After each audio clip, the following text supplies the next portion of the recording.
Welcome to episode 11. Yes, it is somewhat the off season, but there's still some racing going on for 2024, 2023 season. I've got some special guests with me. As always, we've got the fantastic coach Robb that will tell us that people are overtraining, and he's going to give all sorts of insights on just methodology when it comes to training wise, because as riders, we just like to throw our heads against a wall and continue to keep it WFO, just run the motorcycle till the gaskets blow. And then we have an up and coming rider by the name of Chandler Baker. He was somebody that I watched last weekend at the round 3 of Arenacross, and I really enjoyed his start technique and how he was going through the whoops. So we have him there, and we're going to go over our top 3, greatest moments of 2023 for motocross, supercross, world motocross, super motocross. MXGP, at Motocross of Nations, just the whole bit. So appreciate you guys joining us this Friday morning, and hoping you guys are having a Merry Christmas and Happy Holiday. And that is a very long opening. I do have to say, hey, Benson, appreciate you upgrading to factory rider. Dun, dun, dun. So, Chandler, how are you doing, Yes, man? sir. Doing good. How are you guys? We're doing good, man. It's good to have you. Living the dream. Nobody said it was a good dream, but it's definitely a dream. It's a dream Yeah. nonetheless. Chandler, I want to ask you, how old are you, brother? I turned 21 at the first round of Arenacross this year. Dang, man. So That's you're like, cool. you're ready to go to the titty bars and start getting some alcohol? No, none of that, unfortunately. I still haven't even done anything for my 21st yet. Oh, geez. Darn it. Well, do you have big plans or not really? No, not really. Just kind of train and race. So See, that's the thing about riding is, man, I know I would have been a way bigger degent if I didn't have riding, because I have an addictive personality, and I think a lot of riders have addictive personalities, but having the outlet of racing and training, keeps you in line, right? And I think that's one of the reasons why we see a lot of guys after retirement or a early retirement sometimes struggle with not having the bike, because they feel that adrenaline rush with potentially sometimes not the best habits. yeah, for sure. I've had my fair share of going out and doing stuff like that already. And you kind of figure out early on that, hey, you don't really need to be doing this and you need to be training and riding. So it definitely helps keep you away from that sort of stuff. Yeah, and dude, truthfully, you're a young man, and there's just nothing quite like doing a 30-minute moto or a 20-lap main event and then having that adrenaline rush. The dopamine and serotonin drops in your brain that lasts much longer than going out and getting a hit off of anything else. For sure. The feeling after putting in a solid 30-minute moto at the practice track or in a race is unreal. There's nothing that compares to that. Yeah, man. Well, what is your plans for 2024? I know you had an awesome showing, and I guess here I'll piggyback what I said before. How were the whoops at the last round there? Dude, in I'd never hit a set of Arenacross? whoops that big. They were huge. So everyone was doing track walk and everything, and they're like, oh, these are so big. Oh, these are so big. I looked at them for maybe 2 minutes. I was like, yeah, pretty much got to hit these wide open, and then didn't pay attention to them. Everyone else was freaking themselves out about it. I just didn't really pay too much attention to them. And then I got into the heat race, and I'd skimmed them all through practice. And for some reason, first lap of the heat race, I decided to jump them and had a bad heat race. Almost crashed right there, got up in last. Had a bad heat race, had a bad semi, went to the LCQ, but we got the night figured out. Yeah, and you ended up being up front for a little while of some of the main events. So, going through those whoops, I mean, it looked like you would use the starter bump, then to wheel tap to like triple, then like another triple, then kind of like a double and like triple out. I thought that was Yeah. a pretty sweet technique. And for the viewers, was it easier to jump them as far as keeping, I guess, energy expenditure down, or was skimming them actually easier than jumping them? I'd say skimming them was easier than jumping them, but jumping them, you definitely conserved more energy. The pockets in the bottoms were like really V'd out. And so once you got into the bottom pocket, if it wasn't broken in and you went somewhere like first lap of the heat, you went to the left side, it would like rip you one way or the other. It was pretty sketchy. So skimming them early on was quite a bit better until like the main event. Jumping them was definitely the go-to line. Michael, appreciate it, buddy. Much Thanks for joining appreciated. the Much team here. appreciated. Yeah, dude. That's the one thing that I remember from Arenacross is the whoops were scary as F. How's your setup? Do you set up the bike mainly for the whoops, or So I got on the Husqvarna 2 weeks before the first round. So up until Madison, I was still on my first suspension setting, which is pretty darn soft for me, in all honesty. But okay, because talking with Ryan Brees, I remember his stuff was just so stiff, like you couldn't even move it. It felt like a hardtail motorcycle, or mountain bike rather than an actual, let's say, dirt bike. yeah. But you just turned 21. What are you planning on doing for 2024? You plan on doing more arena crosses that are closer to you, or what does it look like? So I'm actually signed up to do the whole Arenacross season. And then after that, I'm either going to do a couple rounds of East Coast if there's any left at the end. I think there's only one I can make it to, maybe two, if that. And then if I don't end up doing those, I'll just get ready for outdoors and hopefully something comes about. But if not, if I'm doing it on my own, I'll do 5 or 6 outdoors this year. Hell and yeah, quite a few dude. money races. There you go. You said money races. So this was the next question I was alluding to. And Coach, if you've got anything, dude, just feel free to interrupt me. What is the big swing towards racing arena cross as opposed to trying to do, let's say, the West Coast Supercross season? Is it money, or what? What do you feel? More exposure by being up front, or what determined that for you? Definitely exposure and money. There's the payout's pretty good in arena cross, and I was putting together a team probably 2 months ago, and Husqvarna got behind us and gave us some really good support, and so we're doing the whole season. That's awesome. Yeah, it's great. Well, Johnny, going back to the arena cross, the one thing that I did like is Chandler mentioned that those whoops were, pretty sketchy. You notice they didn't go and cut them down. Yeah, like they've done in Supercross before. Yeah. It didn't matter who was complaining. It's like, and Chandler took the right approach. It's like they're the same for everybody. So let's hit these things wide open, and the rest has to fall in place for everybody else. But yeah, I thought that was pretty interesting.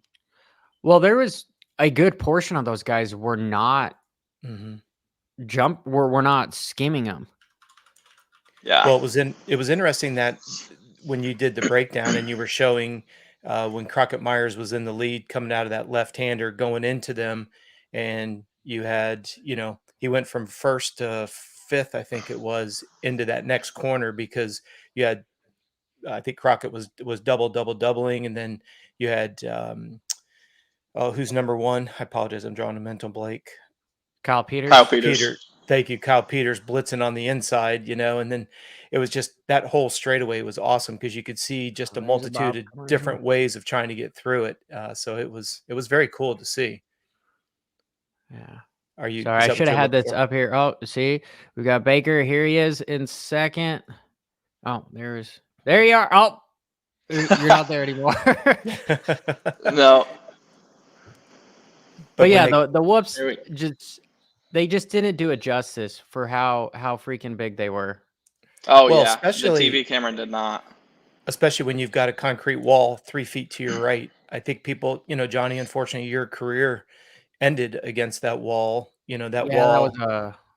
That a was quick ugly. shift Yeah, and then problem too, or a quick throttle. throttle Yeah, and issue. then you look at AC when he went overseas and whiskey throttled and ran into the wall, and that pretty much has put him where he's at today. And you know, not only are the whoops themselves extremely big, but that wall is just kind of lingering, literally 3 feet to the Yeah. right. That's something like you say, Chandler's like, I'm not even going to think about it, just got to send it, and Yeah. Yeah, very impressive. guys in the chat are saying that those are doubles, not whoops, and I'd have to agree. I would say no. That's like a 12-pack of singles is what that is. Yeah.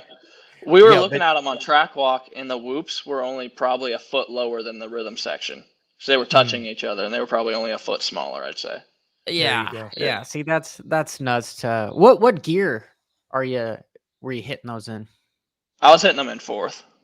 Hit the corner in third, and then click fourth coming out, and kind of pop the bike up onto them. Okay, on the Husky, do you know what your gearing was? 1352. Okay. What does the 250 come standard? Does it have a 14 in the front, or does it have a 12 in the front? Yeah. Yeah, it's got a 14 in the front.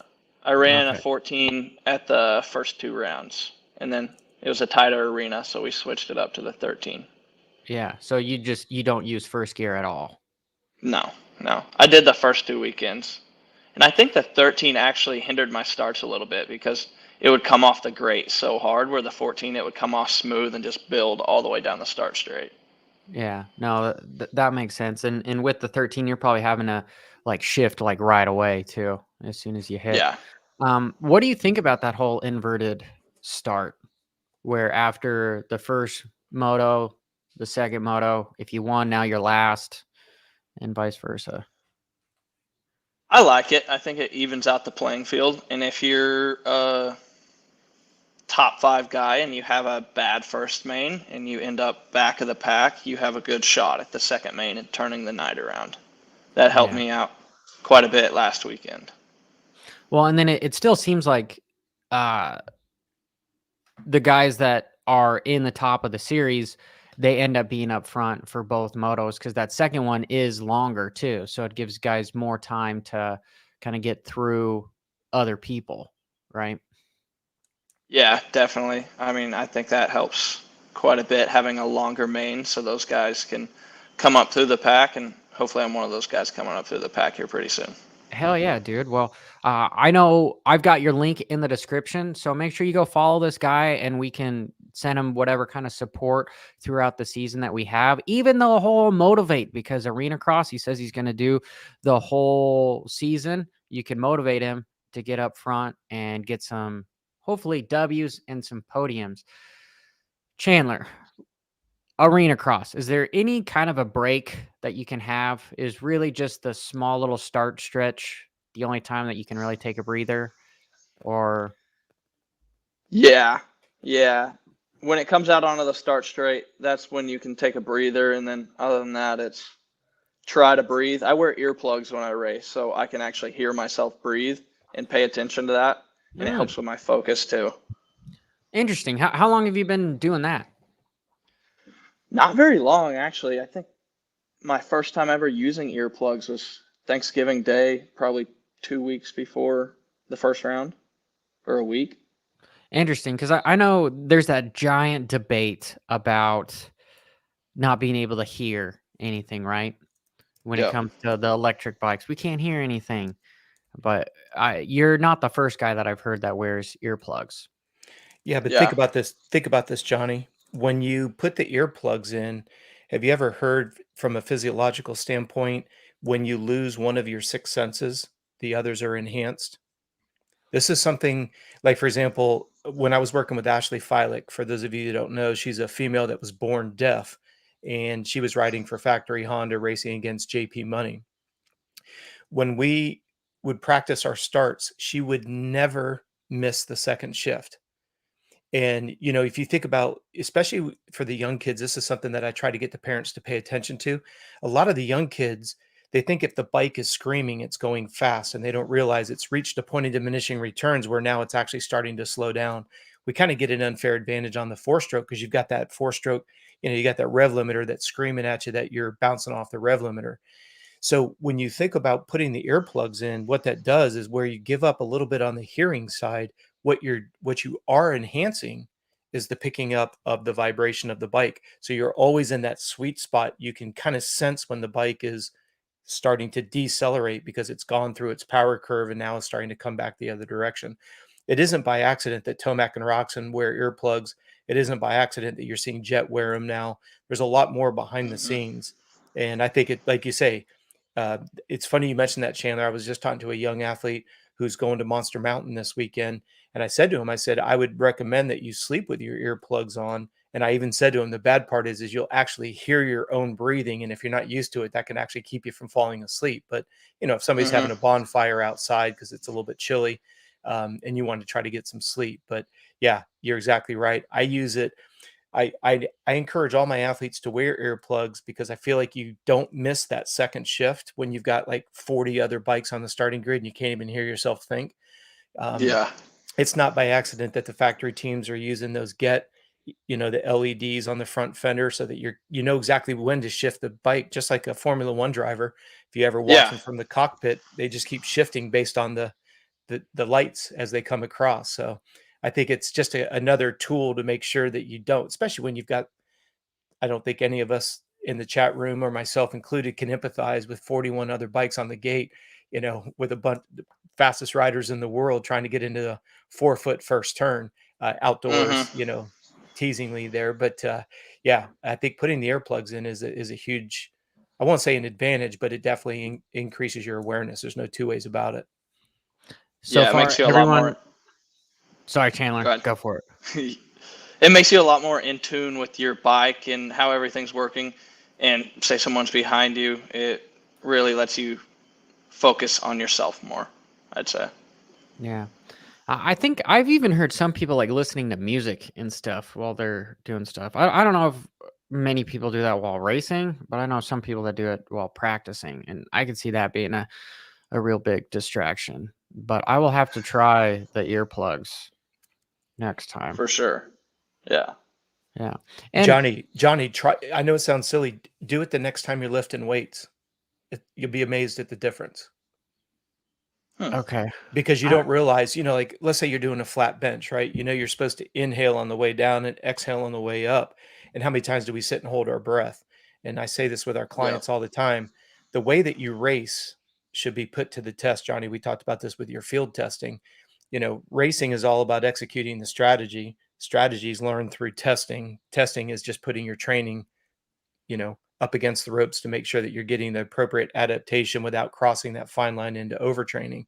So if you look at that as a continuous process on a weekly basis and a training block over training block, but yeah, just put earplugs in and lift, and you'll be surprised how much better you will be on breathing at the appropriate times, inhaling and exhaling. And it's amazing what that'll do for your strength in the gym. Oxygen kind of helps as a mammal. Chat room, you heard it from Coach. You're supposed to work out with earplugs. So I want you guys to all report back next week. And did it help? It's either that or take some TRT, and I guarantee you'll have some strength. And Russ brings up a good point in the chat room. Like on the earplugs, be careful on the infection side. What we do with our athletes is if you guys will take a bottle of rubbing alcohol and take a bottle of hydrogen peroxide and mix them 50-50. We have all of our athletes travel with that, and every night put a little bit of a droplet, like put it on a cotton ball and drop it into your ears. And what that'll do is, let's say in the shower, or maybe you got into a swimming pool at the hotel or whatever, or like at Loretta's swimming in the creek. If you get water trapped behind the eardrum, that will throw off your equilibrium. So what we're trying to do is the rubbing alcohol will dry out the water, and the hydrogen peroxide will kill any bacteria that forms behind the ear. Because if you've ever had an ear infection and tried to ride, it's not the best. So it's just an ounce of prevention. It's like a neti pot. We have our athletes use a neti pot. I know, those things are gross. They're extremely gross, but think about it.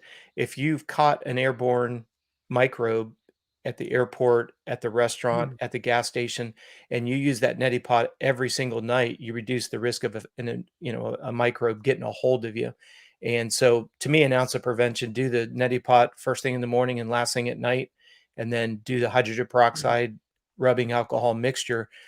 how many times have you, well, I don't know about you guys, but like when you go swimming, how many times, Johnny, have you felt, or I don't know if you swim with earplugs or not, but how many times have you felt that water later that night when you lay down? You know, I you always kind of, have to put alcohol in my ears yeah. because it gets stuck. And that's where you want to Uh, put the hydrogen peroxide, because if the water gets behind the eardrum and it starts to fester, like Russ just said, now you've got an infection in there on top of it. And you know, you've spent all this time. Think about, Chandler, how much time and money you've put into just getting to the race, and then to find Yep. that you've got an ear infection and you're like trying to really set up those whoops. I was impressed, Johnny, that section that you were talking about. Uh, Chandler, you said you were starting that in third and then clicking to fourth, hitting that first one. Yeah. What was that distance from the apex of that left-hander to the lip of that first one where you said you were just kind of hitting it? It seemed like it was Oh, like 4 feet. It doesn't seem like it's very yeah. long at all.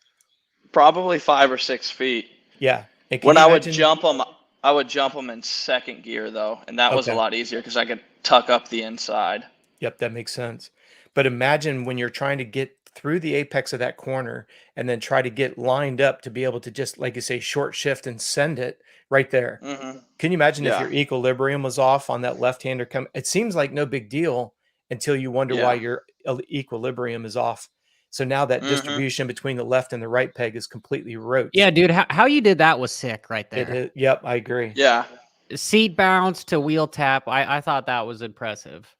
Well, and it happens so quickly, like for us average Joes, you make it look like, oh, I could go do that. And then you get out there and all of a sudden you bring that front end up at the same time the rear end hits. And again, you're doing it in 11 feet. It's like, holy shit. I mean, Yeah. there's no margin of error. You Chandler, make it did look you No. so easy. ever triple out of after the whoops? Sorry, I didn't mean to interrupt you. Did you ever Yeah. hit Yeah. that triple out?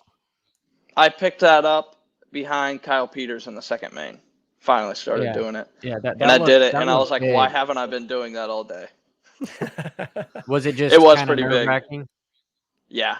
Because you're jumping to the back of a peaky face. So it was supposed to go 2-3. And so just the steepness really gets you going there. Yeah, and especially on a 250. I mean, it seemed like the faster line, but I'm sure after you hugged it, you're like, oh, as long as I hit this thing straight and I seat bounce it, I'm good. I could do it every lap, but I just have to have a clean corner. Yeah, I did it every lap after that in that main, and then I did it every lap of the day on Sunday on the Pro-Am day, or Saturday on the Pro-Am day. Did they cut down the whoops at all for the Pro-Am day or no? Yeah, they cut down the whoops, not a whole lot, but they filled in the bottoms, and they were quite a bit better. Cool. Cool. Like they were just more fun to ride. They weren't as intimidating. Yeah, not near as intimidating, and you could get across the top of them pretty well. For guys that are up and coming, because I know whoops are one of those things where they're hard to practice, right? And so this is a double question for you. You're a young man. Do you have an Arenacross track or a Supercross track that you built or can go to? Because that stuff's usually not at a typical local track because it's too dangerous for most people. And then with that answer, how is it that you practice whoops like that? So I'm lucky enough to live 25 minutes from Raynard Raceway, Raynard Training Complex, Robbie Raynard's place. He's got 2 Supercross tracks and an Arenacross track, and he helps me, teaches me how to hit whoops. And you pretty much just, if you got a set of whoops and you're trying to learn them, you got to know the right technique and everything. And most of everyone learning how to hit whoops does. And then you just got to pretty much commit. Yeah, the thing that helped me the best was to try to hit them diagonal. So I know Hmm. it didn't help as much, but like you hit like 3 and then you're out of them so that you're Yeah. not worried about them. Or if you have the ability to, at the end of the whoops, maybe then start trying to get on top of them, but that doesn't really help as well as far as putting it all together. The best was like building 4 whoops, attacking the 4 whoops, then adding 2 more, and then you have those, then adding 2 more. But that's something that not everyone can do. It's more of a either shit or get off the pot. You're either going to go into them Yeah. or you're not. Yeah, Yeah. exactly. If you have the um, resources to build whoops like that, by all means, that's the way to do it right there. Build like 3 or 4, hit those, add a couple more, so yeah. on. So what is the hardest part? Because I know trying to accelerate into them is hard. You have a lot of guys that come around corners and they're like, rah, they'll shift and then they'll let off. And then once they kind of get into them, then they try to get back on them. And that's usually when I can tell, okay, this rider's not that confident going into them. It's the guys that come in, shift up, and then wheelie over the first one and just are wide open from there. Those are the guys that, I've spent some considerable amount of time working on them. Yeah, I'd say the hardest part is committing right there at the beginning. Because if you come in and you chop the throttle a little bit and then get back on it, you're most likely going to be hitting the bottoms of them. And that's going to be really hard to rope down. But if you can commit from the beginning, it makes it a lot easier. But it's a lot scarier. It changes the whole dynamic, because if you hit a set of whoops right, and like I say, you wheelie into them, well, then all of a sudden now you're just kind of like on top of them, and it just sort of feels like the bike underneath you is just dancing a little bit, but it's more or less kind of a straightaway. That's if you hit them right, where you're not feeling them as much as like going 8 to 12 inches down below them. That's when you start this, but those whoops look so big that even if you were on top of them, because of how big they were, they look like they slowed you down towards the end. Did you lose any momentum towards the end of them? The ones at Madison, you would come out of the corner and I'd get across the first half pretty well. But as you got halfway through, they got further and further apart. So you'd be on top, and then you'd end up hitting one lower, the next lower, lower, until you just had no momentum left. That was when I was skimming them. Yeah, and during the night show, it didn't look like many guys were doing that. All right, before we get into more of the other stuff as far as the year, when it comes to recovery, Chandler, and what does your week look like when you're getting prepared for Arenacross? Do you spend more time on the bike, or do you spend more time recovering? Like, what is a typical? Okay, what did your schedule look like preseason, getting ready for it, and has it changed much now that you're actually racing every week, every other week? My schedule's somewhat the same. Like right now, we're on a 3-week break, so I'm riding Monday through Thursday, and then sometimes on Saturdays. I'm in the gym I'm lifting 3 days and doing cardio, like longer bike rides, 3 days, a little bit of running. But coming the week leading up to, say, Loveland, this is the next race, I'll mainly just be doing recovery stuff, like some shorter bike rides, lower heart rate stuff, and then pretty much just cleaning up things on the bike, making sure I'm in tune with everything and the bike's working correctly. Does it feel as if like it's a lot of volume or higher intensity? If you had to put a... Yeah, no, it doesn't feel like a lot of volume. It just feels like pretty high intensity training. Like compared to what I've done in the past for, like, say, outdoors or Loretta's prep, it's not near as much. Gotcha. Are you working with anybody? Yeah, Robbie Raynard's helping me. Okay. Okay, knows what he's doing. Well, I just, for our viewers, as far as, because for other people to, that was one thing that I missed, right? Is because I'm a big believer that to be successful, you need to have somebody to compare to. Like, that's racing with somebody on the track, somebody that's close to you in speed, that you guys can learn and feed off of each other. And second is you got to have somebody to teach so that you can help refine your own skills. And then third, you got to have somebody to look up to, somebody that is teaching you, a mentor, somebody that's better than you. And in this realm of dirt bike racing, it seems interesting. Like there ends up being kind of two groups, where you got a group of guys that don't want to help anybody, and then you've got maybe the solo guy that just tries to do it all on his own, and then you've got some people that they don't want to let you in on any of their secrets because they don't want you to come up and beat them, right? So they might give you bad info. And that was the biggest thing that annoyed me about racing, is when you went to ask for help, people just gave you shit advice. And maybe that's just because it's me, right? I got that dick kind of look of a face. But Are you riding with anybody? Does Robbie have you training with other guys on the track, or are you more solo? Yeah, I ride with practice with Blake Gardner. He has trained out there since 2020, I believe. And then coming up to the season, Devin Harriman was out there training with us as well. Right now, Blake went home for the break, back to California. Harriman's at home, and I'm riding with, do you know who Tyler Gibbs is? Yeah. Canadian kid. Yeah, riding with him and Jorgen. I don't know how to say his last name. He's from Estonia. Mm.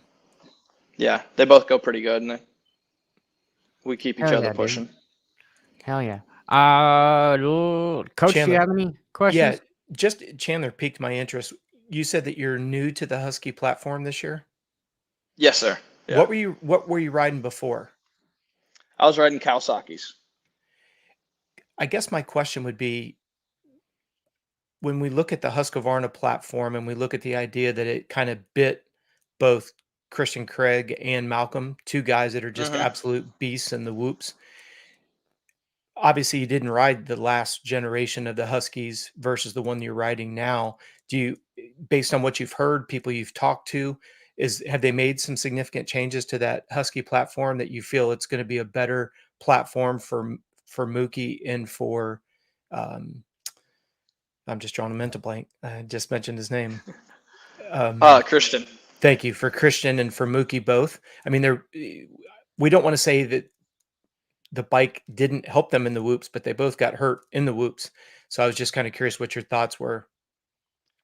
I haven't been around long enough to know if they made any changes to the chassis or bike or anything for the whoops, but you can sometimes blame the bike in the whoops, but other times, I'm not sure about their situations or not. But Sure. most of the time, when you crash in the whoops, it's a mental slip up where you just make a little mistake and it goes south pretty fast.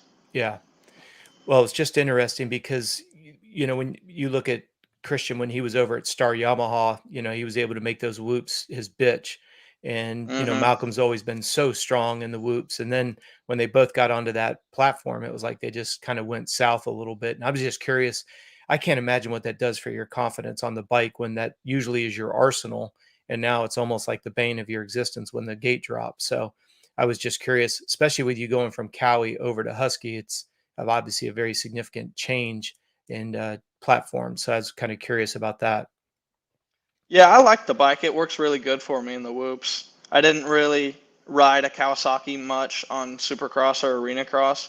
Last year I got hurt right before Supercross season and was out for probably 4 or 5 months. So Now you had mentioned that you put a team together. Is it just around yourself, or do you have another teammate?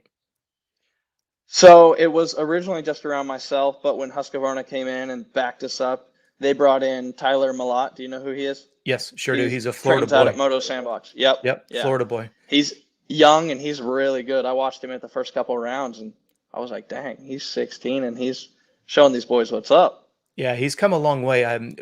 Being out of Central Florida here, I had a couple athletes that raced against him when they were on 65s, and this. I always enjoy these types of conversations because it makes me feel so old when you remember a young guy in a 65 and now he's in the pro sport class at Loretta's and now he's racing pro. As I was growing up, my first motorcycle was a 78 RM80, as I've shared with the listeners here before. So I always, whenever I meet a new athlete and I look at his new client profile and his birth date is, 93. And I'm like, goodness gracious, how many graduating classes of high school is that? How many generations of dirt bikes is that? So I get to feel old really, really quick. But it is very interesting to see. Have you had a chance to hit full scale Supercross on your Husky? Or are you just focusing exclusively on what are your thoughts on the whoops with the Husky in the full size, longer straightaways, more consecutive? Is it pretty solid? It works pretty well for me.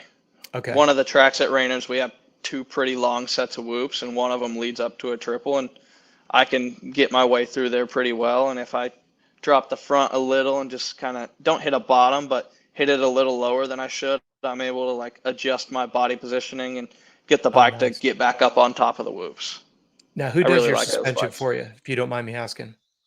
EBR Performance out of Houston. And then how often does EBR come out and help you with suspension setup? Because that's when I talk to my clients and their parents, their biggest frustration is, okay, we invest this money in suspension, but we really don't know what the hell to do with it. Stiffen it up, slow Hmm. it down, soften it, whatever. How often are they with you trackside, or is that something that you're just good at, especially with the help of Raynard?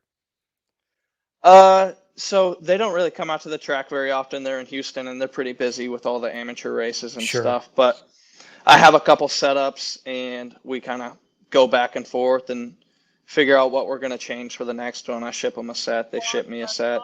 And I have Robbie and Robert, his dad, they help me adjust the bike around. And as well as my dad comes out to the track every now and then and helps me dial the bike in, test with some things. With it, let's say EBR came out this weekend, like, did your dad force you to understand? And I say force in a loving way. Did he, what would you recommend for somebody who's listening? Like, how do you recommend a parent educate the rider? Because we do have some clients where the parents had no riding background whatsoever. Little Johnny saw, McGrath or saw Ricky or saw Roxon or whoever it is, and all of a sudden now they're into it. And this is another area that we run into where the parents are like, what would you recommend? Talking with some of the factory mechanics, a lot of these kids have come up on red carpet rides where Hmm. they never were really taught how to set up a bike. So they can't give feedback on a new factory bike. So it's like everybody that's sitting around the track are the only people that could really can contribute to what adjustments would be made. How would you recommend a up and coming parent? How do you get a young guy or a female? How do they get good at suspension? To be honest, I'm not the greatest at it anyway, but my dad has tried to help me. He used to be a pro racer back in the day, and Cool. I'm pretty good with most things except for like rebound on the shock. Especially hitting a set of whoops, I'm just hitting them and committing, and I'm so puckered that I'm not really paying attention to what the bike's doing. So it's definitely good to have someone there watching that knows what they're talking about, knows what they're doing. Yeah. Yeah. Well, that's Johnny, that's the biggest thing. I've always said if the three of us were going to start a suspension company, I think that's cool. There's a lot of good companies that are out there, but I really think the true value is being trackside, especially when the track starts Hmm. perfectly loamy, goes dry, goes blue groove, goes edgy, or goes the other way, right? You get a rainstorm, all of a sudden it goes from a goat trail to now it's a mud fest. Maybe that's not as good of an example because it's a crapshoot when it's muddy, but I just see, and we see this every year. And Chandler, you alluded, pardon me, to Loretta's. You'll see a parent will go out and spend $25,000-$30,000 on a super mini, brand new frame, brand new motor, 6-8 horsepower more than the practice bike. And then everybody's pissed off on Monday because the kid comes in and goes, I can't ride the damn thing. It's too Yep. fast, too stiff. Everything from the best Dunlop tires to the stiffest frame to the fastest motor, and the discrepancy between, Johnny has even said it here on the show. It's like the best bike to take to Loretta's is one that's got an hour and a half on it, that's been broken in. It's been Hmm. essentially understood. And that's Yeah. where I've always said the biggest opportunity is to be trackside, because I still think you get an aftermarket company that just maybe revalves it and does just a little bit. Maybe don't have to spend 10 grand on an A kit. I just think most people don't know which direction to go with stock suspension, much less very expensive suspension. Chandler, would you say that your setup is more A kit stuff or So I'm running the stock WP shock with the cone valve forks, okay? All so right. So the it's AK still pretty forks. good stuff. Yeah. Yeah. That's the thing with suspension, because I know like a lot of riders sometimes they might say that, hey, the stuff is way too stiff. It's way too stiff. It's not working right. But then somebody on the outside's like, no, it's actually too soft. You're blowing all the way through and you're just hitting the oil there. Yep. So that's Yeah. why it's feeling stiff. But like as a rider, you're going, you can't. That's why it's helpful to have somebody film you or tell you that knows what the fuck they're doing, Yep. because the rider could just Hmm. be telling you the complete wrong way, Well, and Yeah. suspension is so counterintuitive for exactly what you just said right there, Johnny. What yeah, you feel, we're not saying you don't feel what you feel, but the catalyst behind it is the antithesis of what you think it is. That's why I love talking. I don't know if you've ever sat with Bones Bacon from Pro I Circuit. haven't. That guy is an absolute wizard, because when you're talking to Bones, like I was teaching at RCU one year and I was giving a presentation and Bones was after me, so I stayed and obviously listened to him, and then afterwards we did a little bit of talking, and he was telling me at the time he had Tedesco and I believe it was Purcell was on the team at the same time. And one rider likes to have the rear wheel all the way forward in the swing arm. The other one likes to have it all the way back. And then he starts going into angles with the linkage and the suspension and where the rear wheel is at and how it changed. And I was completely blown away. And if you know Bones, he's anti-computers. He will not use a computer. Everything that he's ever done is sitting in a Imagine how spiral good he would notebook. be with computers now. Well, but he's at a point where he just continues to contribute his expertise, but he goes out there with that spiral notebook and literally with pen, paper, and a calculator, he's putting it all together. And think about that. How different would think about like PC this year with 4 or 5 250 riders, how different each one of those riders are. And I don't think you could come up with 2 riders that had more of a contrast in riding style when you look at a Purcell and a Tedesco. That's like doing a Barsha against a Sexton. You know what I mean? It's just so dramatically different. And then to hear Pingree Bones had talk some about stuff on his Instagram, just even with Sextons versus the other guys on KTM, their bikes. Yes. Versus Tom Vial, where I think Vial didn't have like a cutout in the frame to kind of make Exactly. it stiffer. And to me, that kind of stuff just blew my mind, because it's going, Chandler, like even with you, there's just limited resources on stuff. How cool would it be to be able to like, hey, we're going to cut the frame. Hey, like just stuff that you wouldn't even have thought about to make that little bit of a difference would be amazing. But I want to ask Chandler, with Supercross, motocross, Arenacross, all the racing for the year, it could be your greatest moment or it could be somebody else's greatest moment. But what was your most exciting moment, right, in dirt bike racing for 2023? I kind of want the panel we'll go over kind of like our top 3 moments.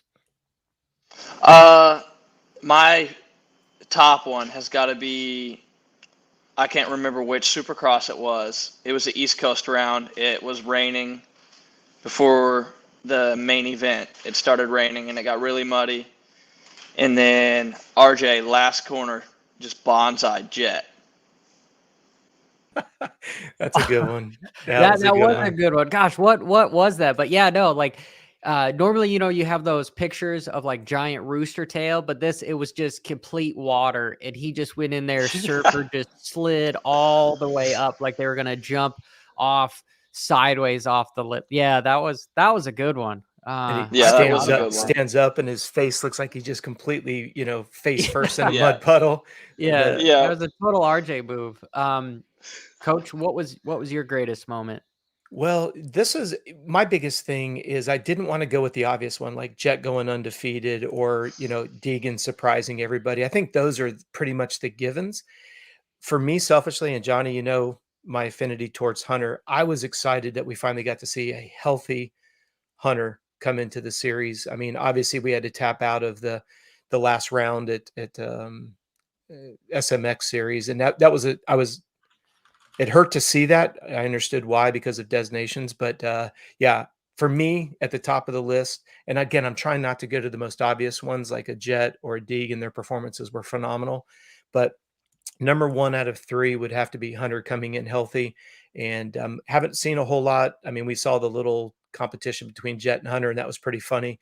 I was watching pretty closely. Hunter didn't look like he was kind of a lame duck. He looked like he was pretty solid. So hopefully that's a good premonition of things to come here in a couple of weeks. So number 1 for me would be Hunter being healthy this year. How about yourself, JH? All right. Well, Coach is a fanboy for Hunter. We all I'm know not a fanboy. I'm just impressed on what that guy did at MXGPs, and we just his brother took him out at the Paris Supercross. Yeah, but hold on.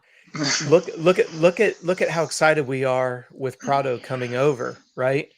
And I'm not saying that Hunter came over as a 4-time world champion or anything like that, or like Caroli, a 10-time champion, but we have not seen the Hunter at his fullest capabilities.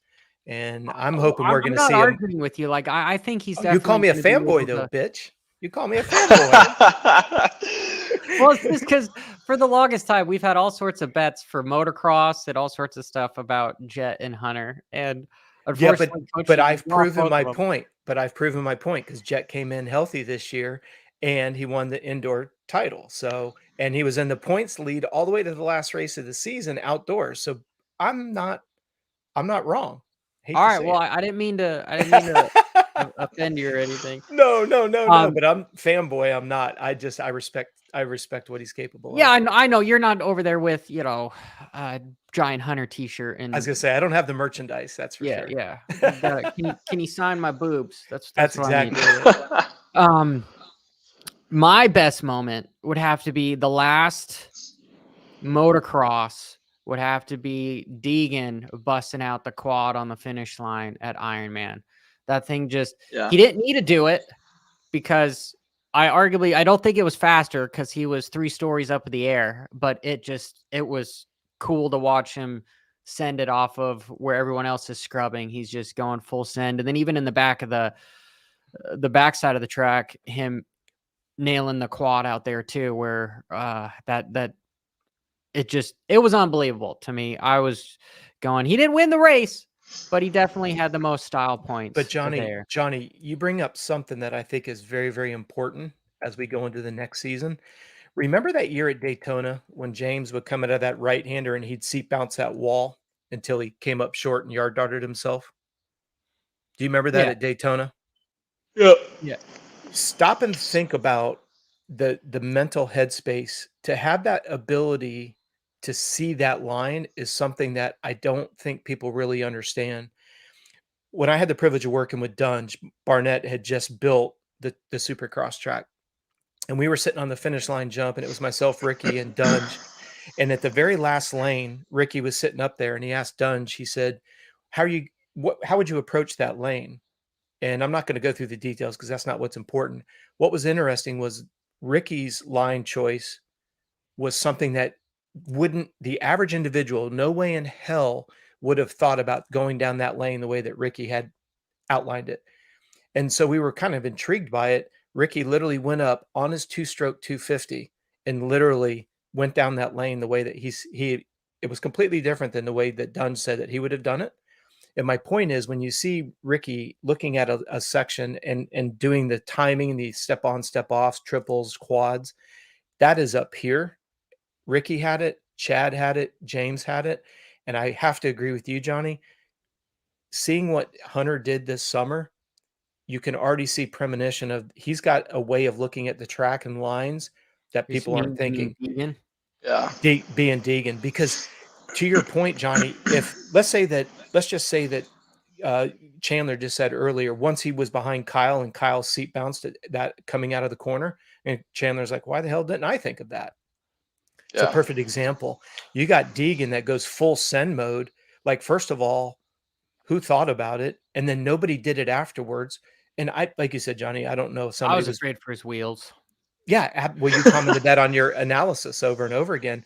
But the point is he's looking at things and executing them that nobody would even think to do. And it's not like that stupid kind of, oh, he's young Well, and I dumb. think a little bit of it is as he gets older, I think people are going to tell him to slow down a little bit where like you don't need to do that stuff to win.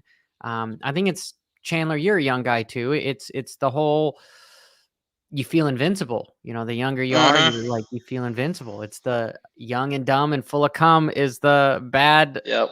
analogy for stuff. And you get to a point where you need to slow down to go fast kind of a thing. And it's really exciting to see. We saw James do it a bunch. We didn't see Reed do it a whole lot, but how many times did that bite Stewart in his rear? It bit him in his rear a bunch where he ended up crashing Yeah. hard out front where he didn't need to. Yeah, but that became Ricky's MO, is pressure James into a mistake. If James stays up, you get second today. If he yard darts himself, you get another one. And to I your know, but point, James yard darted himself out front when he was way out front, like but 10 Yeah. to 15, 20 seconds too. exactly to your point, who's got more championships, Ricky or James? So to your point, exactly, you have to be able to gauge that a little bit on cost benefit. And I think Ricky did a good job of knowing what to do to pressure James. James loved that full send mode. It made for some great pictures. It made for some great conversation. Heck, here we are talking about But him dude, 15 the years kid is a after he raced. showman, right? Like Absolutely. he Yeah, probably just did it for the gram because he knows absolutely. Yeah. When there he's not wasn't, gonna win the and think race, about it, but there was no Graham when he was going the full scrub. It yeah, I was mean, the, think of what stuff like Josh Hansen, even Josh Hill, dude, even J-Law, like what would have happened if they would have had the social media that these kids have today? It would yeah. have Yeah, but been insane. Chandler. think about that 2-page spread in Racer X when James was scrubbing and you see that dirt coming off that peg. I mean, once you've seen that, you never Yeah, can before unsee even that. HD cameras, we're all seeing Exactly. stuff in Yep. 480p Yeah. and we're going, what is that? But Yeah. what's your second one, Chandler? You got to have a second one. Second greatest moment of Mm. the year. It's probably gonna have to go back to Ironman, like you were talking about, not Deegan, but Chase's line where he didn't quad over in the back. He would scrub and then double off and then hit that double. Almost like land in a wheelie and then kind of Yeah. turn into a step off. Yeah. I liked that. I don't know if he did it in the race or not, but Coach. Well, kind of staying on the same line of Deegan, the thing that I was impressed with was his athletic maturity. Now, I know that's a physiological term, and I don't mean to go down a deep hole, but yeah, you can say he's grown up on a camera and in front of a camera, and I understand that.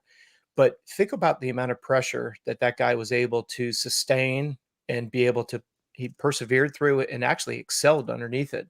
And I think that's what most people have to worry about this year who have to race him, is he proved that he doesn't crack under pressure. Yes, there's that one restart where he came in hot, and just leave it at that, right? He came in super, super hot. He had a couple explanations as to what happened, but with the exception of that one, which unfortunately cost him the number one plate, the guy didn't crack under pressure whatsoever. And it will be interesting to see both him and him and Jet both. If they happen to get a physical injury in the middle of the season, that would be the biggest litmus test of their ability to be resilient. I don't know I haven't heard a lot of injuries that Jet's been through. We do know that Deegan had a few as an amateur, but this was the question I got asked when I was working with AC on an 85 and we get a phone call and we're being told that we're going to the factory pro circuit team, right? First time in history anyone's gone from a super mini to a factory rig. And the big question that I got, especially from the European journalists, was, how do you think AC will do going pro? And I said, talent wise, work ethic wise, he'll be fine. He's a little small right now, but when he finally hits puberty and grows, and we saw that when he got to PC, he all of a sudden looked like a lumberjack on that bike and he was better off going to the 450. My biggest concern for AC was his entire amateur career. I had him for most of his 85 career. The only injury we ever incurred was he looped out at Waldo training with Zach Freeberg and he broke his coccyx bone, which is your sit bone. That's not a very significant injury other than you just have to stay off of it for 4 to 6 weeks. My point is this: AC, we never had to deal with laying in bed with a significant injury, broken, compound fracture of a femur or some kind of internal injuries where Chandler, you said you were out for what, 5 months at the beginning of Supercross? Yeah. I mean, if I could pull a computer chip out of your brain of the emotional highs and lows, dealing with the pain, the ability to come back from all of that, that's what's going to be the big litmus test for Hunter and for Hayden, is can they overcome that mid-season frustration? Like we're about to see, how does Tomac handle it? As frustrating as that was, very end of the season, literally the last race of the year, and all of a sudden, he disappears. We're about to see his ability to, because one of the things that you can't say about Tomac is that he's not a tough son of a gun, right? Think about when he was riding for Geico and he face planted that right-hand turn and blew both of his shoulders out. And he came back from 2 shoulder injuries at exactly the same time. And I'm not trying to be rude, but if you've ever broken both of your arms, it's pretty hard to wipe your ass, right? Yep. My son broke both of his wrists dirt jumping, and is Haven't you heard of a bidet? Well, that's easy to say, but do you have one in your house? Sorry. But that's what I think is going to be interesting, and that's to me why my second highlight of the year was looking at how incredibly mature Deegan was handling the pressure, because he had some good results even when he being Deegan and his dad, when they were interviewed with Jace at Gypsy Tales, and they were saying, okay, we said, let's just try to get top 5. And then it was top 5. Oh, wow. Let's just try to get a podium. Then they got a podium. And they're like, well, shit, let's try to win one of these. And then here we are at the end of the season, and he's in the running for the number 1 plate. That's a lot of athletic maturity for such a young man. So that's why it's number 2 out of my 3 for big surprises of 23. We got a bunch of people in the chat room that are in Australia, and we're all arguing about coffee. But my number 3, Coach, don't mean to cut you off here. Your number 2, you mean? Number 2, yeah. Look, sorry, there's a lot of like 3 cups of coffee going on in the chat room here. 3 would be like meth. Would have to be Ty Masterpool for the outdoors. Would just coming in, kind of holding a giant flag of the privateers on his back and making a lot of the factory guys that thought they were just gonna ride through, qualify for super motocross, made them nervous, and ended up making the outdoors a little bit more interesting, since Jet was freaking going 1-1-1, 1-1-1. Sexton might win him once, but then he falls down, and then more 1-1-1, 1-1-1. Well, but let's give a shout out to our buddy Derek at HP Development. I mean, you and I can go buy the same motor development that he was putting in Masterpool's bikes, and I think that's worth mentioning because, Johnny, you said this numerous times early in the season that this was such a great opportunity for privateers, because as the attrition rate of the top, let's say 8 or 10 guys, quote unquote, full factory guys, you're able to take a bike, take it over to Derek at HP Development, let him put his magic on it, and you can see how incredibly competitive the bike itself was. Then you put somebody like Chandler and his level of talent, you merge those 2 together, and you've got somebody that can run top 10 against the big boys. Yeah, and this year impressive. Was the most competitive privateer national class we've seen in 10 years, right? Because everyone started signing up. They're like, okay, 12 factory guys are out. That means I can qualify for some motos. Other guys are like, I can make some decent money, because we all know in motocross, unless you're getting top 10, the pay stays the same from 40 to 20. Then it goes from like 20 pretty much to 10. That's when you start getting into at least 4 digits per moto. Chandler. Yes, final sir. top 3 for 2023. Oh, I just had it. You can always circle back to you too. Yeah, circle back to me. I'll get it again. Okay. So Chandler is phoning a friend. Yeah, my third one was a toss-up between what Ken Roxon did on the Suzuki and AC being able to finish a season. Those are 2 guys that we need their personalities. We need their persona on the track. We really do. So it was a tough call between those 2. So I'm gonna put them on an even pedestal for number 3. I love seeing AC finish the season, and I love Ken Roxon. We kind of talked a little bit about it here on the show. How frustrating must it be for Honda that you paid him all that money and he couldn't finish a season? And then when he goes on the Suzuki, we're now, a full, complete year where I don't think he missed one single round of outdoors. He didn't miss the WSX. I mean, he's had a phenomenal year, and it's always good to see him out there. And, all the way to racing Carson Brown on the RM85 with Daniel Blair. I mean, that was just it just goes to show. It's gone viral, huge. Yeah, but how cool is it? Because, first of all, I don't think there's anything cooler, and I've mentioned this on the show before, and the R&D Suzukis, the blue and the yellow, and the gentleman that was a part of that, him and his dad, he was kind enough and actually called me, so thank you, high five, knuckle punch. But as I said in the show, I remember watching Tomac rip on one of those R&D Suzukis and watching both Carson and K-Rock out there on that 85. That's all I could think about was how much I miss those beautiful all yellow and blue Suzukis ripping. Ben Riddle ripping around on them, Ian Treadle ripping around on them. I miss seeing those yellow bikes out there. So for those guys to bring it back was really cool. Well, the new Suzukis, they're like their anniversary edition or whatever. They're yellow and blue. Chandler, did you come up with one? Did your headphones die? Yeah, Maybe. it's headphones.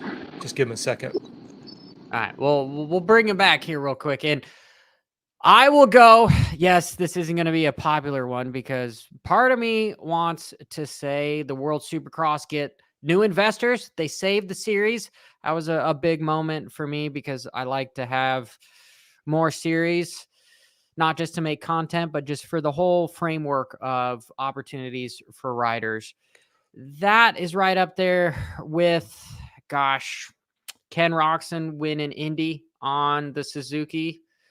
But if I had to pick one, yes, I would honestly have to say Tomac's Achilles tear, right? Mhm. Because it just was such a dramatic moment where you have a guy that is winning the series that potentially is going to retire afterwards. And then you have Sexton taking the number one.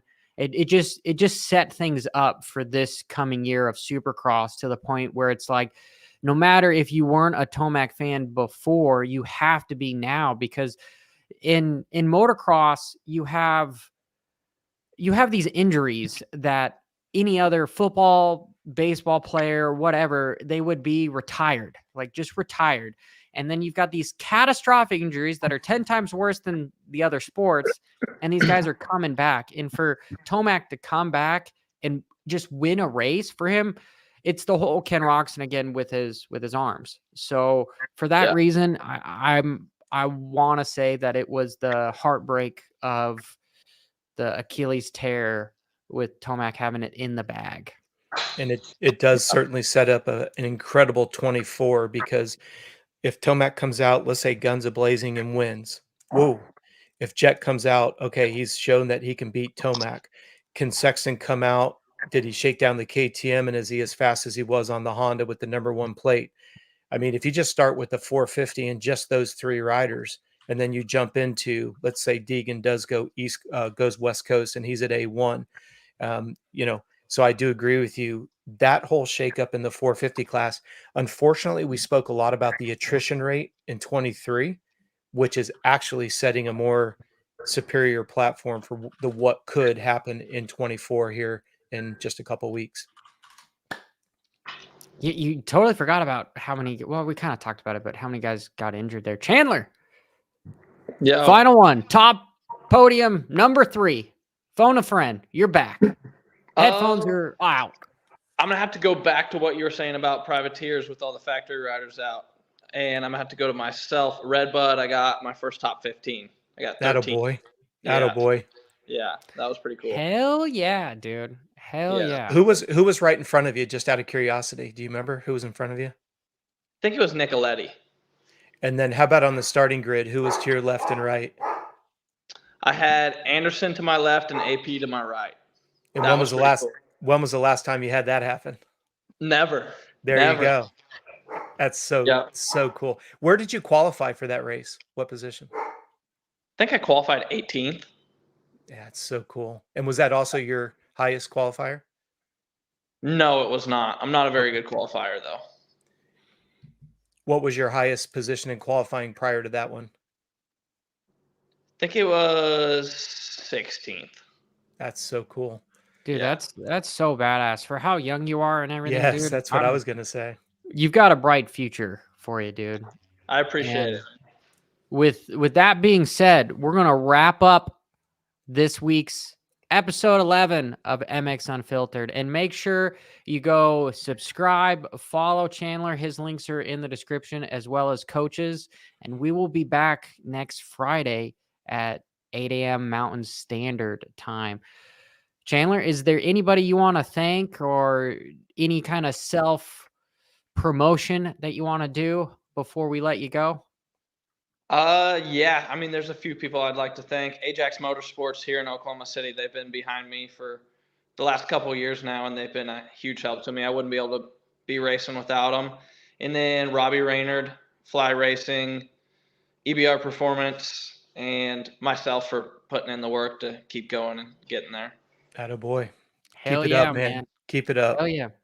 Well, if you ever need anything, man, you got our numbers now. I'll be more than happy to help you out. And we'll love to have you back on the show, and good luck this year in Arenacross, Supercross, and motocross. All 250 though? All 250? I don't know yet. We'll see. Supercross for sure 250, but outdoors I may do 450. How tall are you and how much do you weigh? I'm 165 pounds. I'm 5'10". Okay. Yeah. So you're right there with manhandle the 250, but decent weight strength for the 450. Yeah. My riding style suits a 450 pretty well too. Yeah. Sweet, man. Well, Thank you you guys so want much, to drop? man. Oh yeah, always. Chandler, bro. We're not getting them to. All right, that's that. See you guys.